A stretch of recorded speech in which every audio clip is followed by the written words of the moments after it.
Hello मित्रों, progress kitchen में आपनु स्वागत है।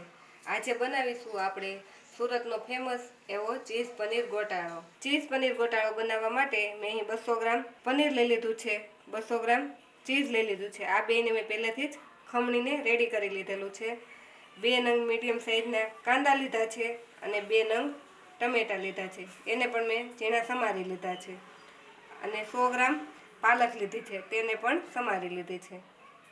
थोड़ा लीला धाणा, आदू मरचानी पेस्ट अने लीलू लसण अने वघार माटे बटर लीधुं छे अने किचन किंग मसालो लीधो छे। गोटाळो बनाववा माटे पहेला आपणे एक पेन में 1 चमची बटर नाखी दईशुं। बटरनी साथे 2 चमची तेल नाखी दईशुं।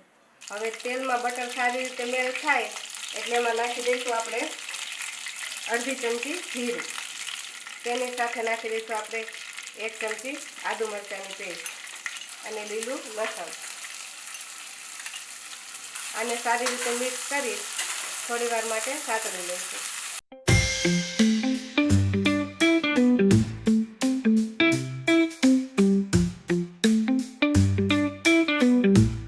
લસણ થોડું સતળાય એટલે તેમાં નાખી દઈશું કાંદા।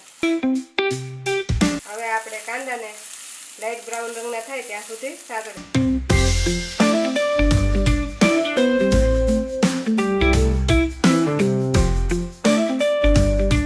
સતળાઈ ગયા છે તો હવે એમાં આપણે નાખી દઈશું ટમેટા। હવે આ ટમેટાને આપણે ફૂલ ગેસ પર જ ચોળવી લેવાના। કાંદા અને ટમેટાને ફૂલ ગેસની ફ્લેમ પર આપણે 5 મિનિટ માટે સાતળી લઈશું। હવે આપણા કાંદા અને ટમેટા સારી રીતે મેશ થઈ ગયા છે તો હવે એને પોટેટો મેશરથી આપણે મેશ કરી લઈશું।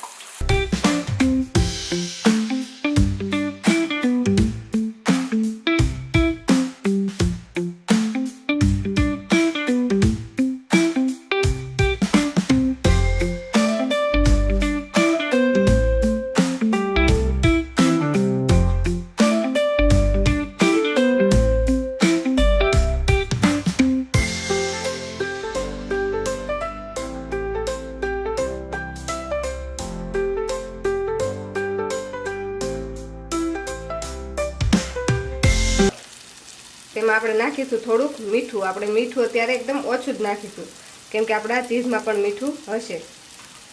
અડધી ચમચી નાખીશું હળદર, 1 ચમચી નાખીશું લાલ મરચું, 1 ચમચી નાખીશું કિચન કિંગ મસાલો। હવે આ બધા જ મસાલાને આપણે સારી રીતે મિક્સ કરી દઈશું।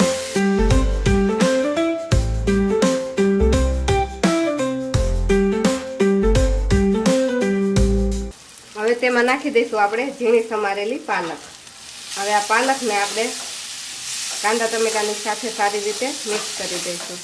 આ પાલક છે એ 2 જ મિનિટમાં સારી રીતે કૂક થઈ જશે।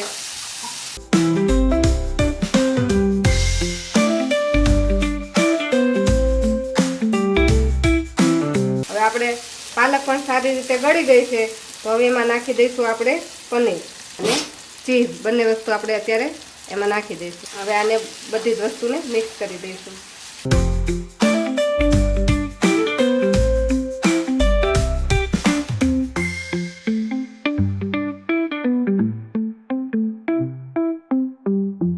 બધી જ વસ્તુ સારી રીતે મિક્સ થઈ ગઈ છે। હવે તેમાં આપણે પાણી નાખીશું। પાણી નાખી બધી જ વસ્તુને આપણે સારી રીતે મિક્સ કરીને આ રીતે હલાવી લઈશું।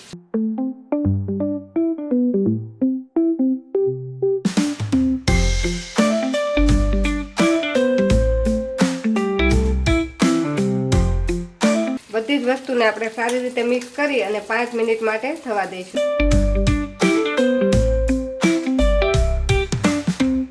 5 મિનિટ થાય ત્યાં સુધી આપણે વચ્ચે વચ્ચે આને હલાવતા જઈશું।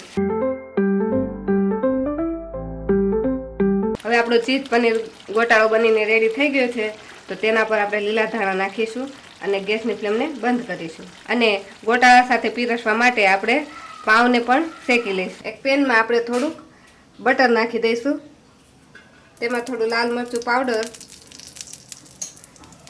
અને લીલા ધાણા નાખી આ રીતે પાવને એમાં શેકી લઈશું।